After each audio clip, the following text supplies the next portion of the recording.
January 20th, 2017. The day of transition.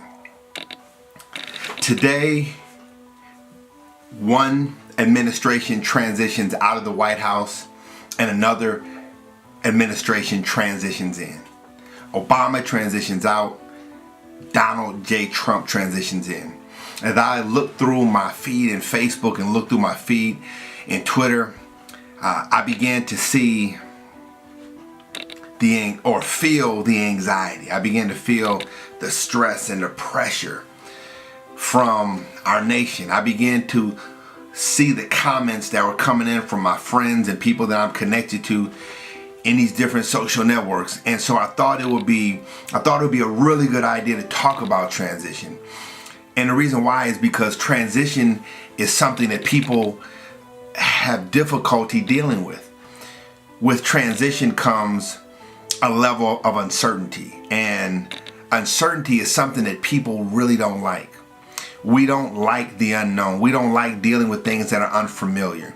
We love dealing with things where there's an expected end, where we know the outcome, where there's certain outcomes or things that we're really accustomed to seeing throughout a process.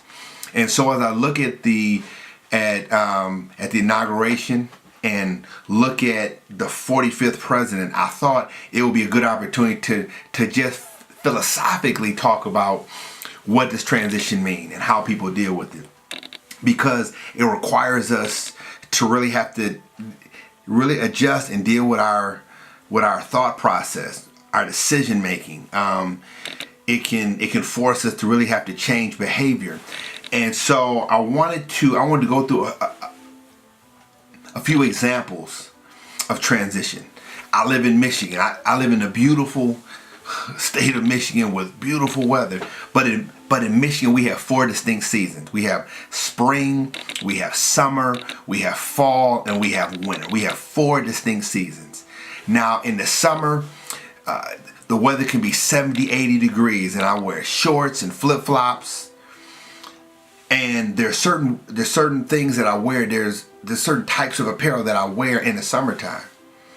Now, when the season changes and it's winter, if I decide that I'm going to wear those same shorts and flip-flops in the winter, when it's icy and it's cold, and the wind chill factor is 10 below zero, and it's freezing outside, and I decide that I'm going to wear what I did in the summer and the winter,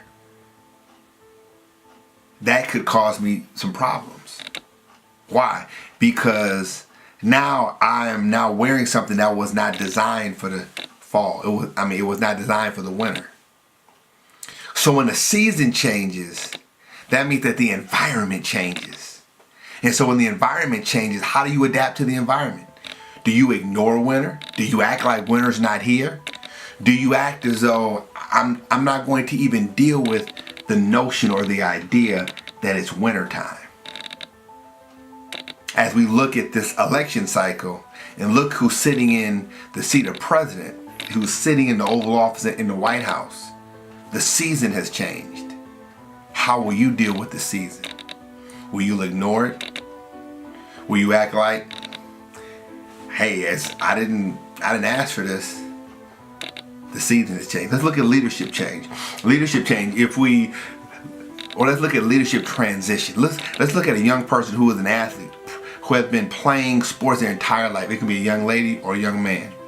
And it comes time for them to select a college. And they pick a college, and it's based on the system that they run.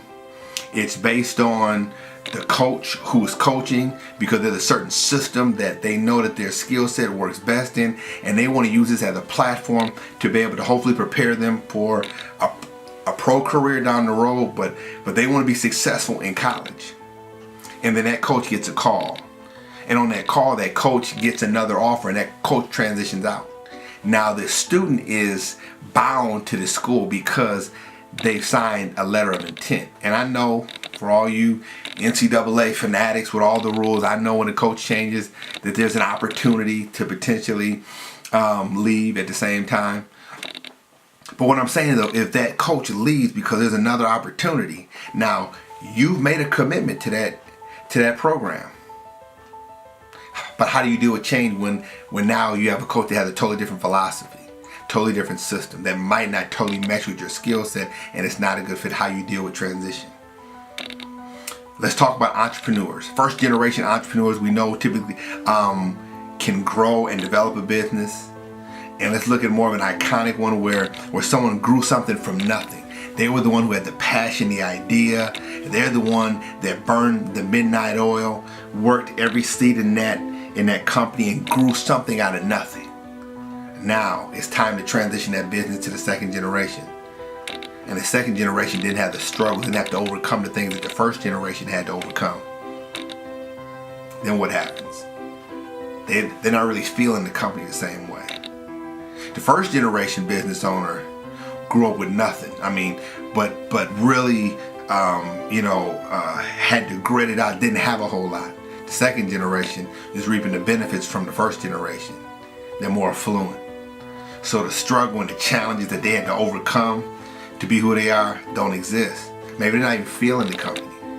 Now that company transitions to the next generation, and that leader doesn't really take that business to the next level because it doesn't really mean the same thing to them.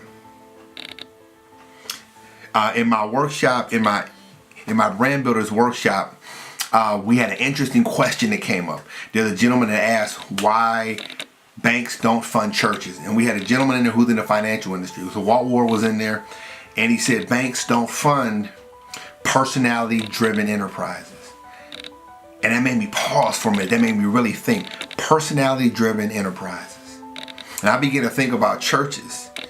And there are a lot of churches that I see that a lot of what they do is based on the personality of one single individual. What happens when that individual has to transition out, or you have to transition to the next leader? What happens when that leader isn't in the pulpit on Sundays? Right? Are people going to leave? What happens if they have a program on TV and now,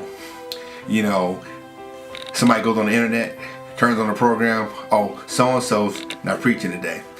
I'm good. I'm going to look at something else because I really came for him, or I came to hear her, right? Because it's based around a personality.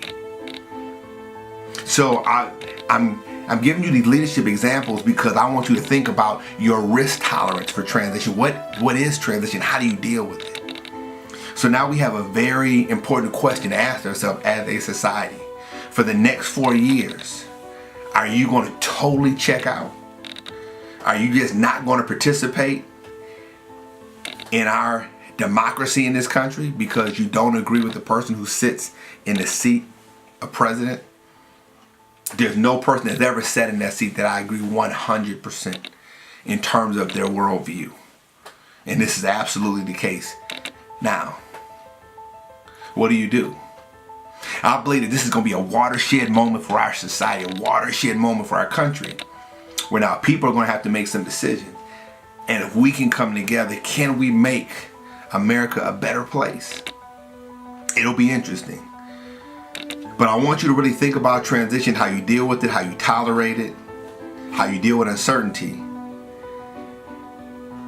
and really how you're going to deal with these next 4 years. So again, Hodge Fleming, founder of Brand Camp University. Thank you for this moment. Wanted to share my thoughts with you. Look forward to hearing your thoughts. Leave your comments at the bottom. I appreciate it. And I'll see you at the top.